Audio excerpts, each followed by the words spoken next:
Chamisero house by Elton&Deves Arquitectos Chamorro Arquitecto in Colina, Chile. The house is developed on a single level and with direct contact to the land at the request of its owners.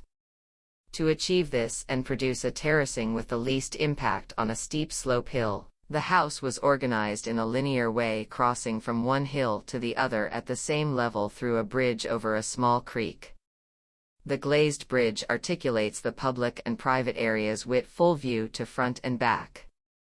The roof is the main protagonist of the house that formally ties everything together and allows to control a very extreme climate of heat in summer, cold winters and intense winds all year round. It is a mantle under which the enclosures unfold, entering, exiting and twisting to create patios protected from the wind and flowing towards the most optimal views and orientations. It generates large eaves that protect from the sun with perforations to ventilate and have a superior view of the hills.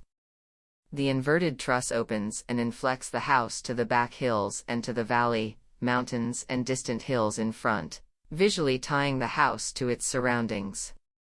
The entirely glazed connecting bridge allows to stop in the double south and north view, as a very hierarchical place of the house in the recognition of the place.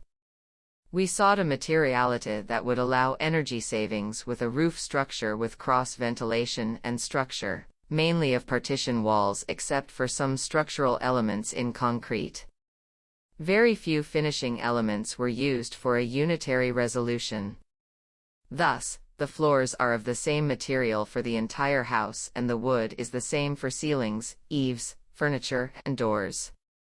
The metal envelope and exposed concrete walls were designed for a reading that would merge the house with the landscape.